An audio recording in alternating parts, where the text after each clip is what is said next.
In New Hampshire's Live Free or Die primary, what could be Nikki Haley's do or die moment. Welcome to Littleton. Okay, welcome to Littleton. And the former UN ambassador taking no chances, saying she's not going to debate. Should we expect to see you on the debate stage in New Hampshire? Is Trump going to be on the debate stage? Is that the metric? I mean, I've debated 5 times already and had strong debates. Now it's time to get Trump on the stage. Late today, Haley confirming that with Trump sitting out yet again, she won't attend the New Hampshire debate, making her case against Trump on the campaign trail instead. 70% of Americans have said they don't want to see another Trump-Biden rematch.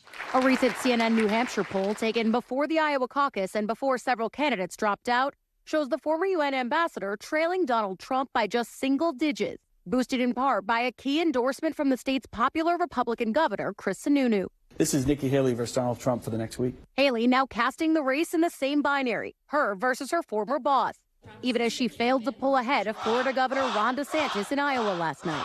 We deserve a new direction under new conservative leadership. Not getting it could spell problems for Republicans in a general election, too.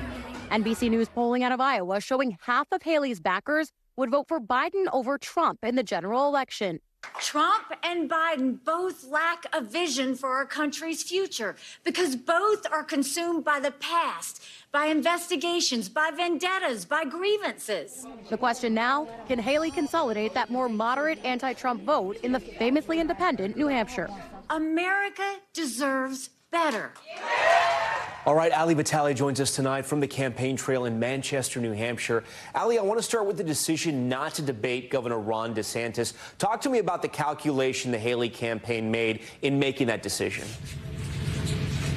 I think it's less, Tom, about debating Ron DeSantis again and more about the fact that Haley is trying to underscore the narrative that she wants this to be a two-person race. Now, despite how much she wants that to be the case, Ron DeSantis is still very much a candidate in this election and is clearly going to continue making himself known. But what we're watching Nikki Haley do, especially in a state like New Hampshire, in large part because of the polls that show her within striking distance of the former president, she is trying to paint herself as the only person who can take on Donald Trump, both in the minds of voters and the minds of donors. Not appearing on a debate stage, just her and DeSantis again, continues to reinforce that narrative. But again, Trump has stayed out of debates the entire time. There's no real reason to see that he would change that strategy anytime soon, especially as it's worked for him, sort of floating above the fray of the rest of this primary field. Still, Haley trying to force that issue.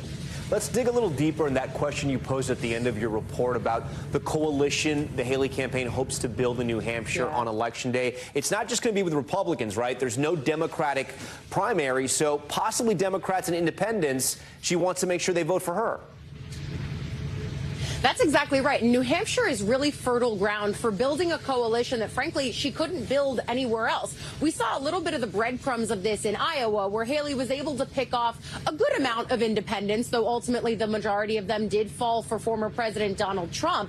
But here in New Hampshire, Haley is going to try to continue to parlay that, not just with independents, but with would-be Democrats who can come on over because they don't have as much to worry about on the Democratic primary front and maybe dabble in the Republican politics of the day.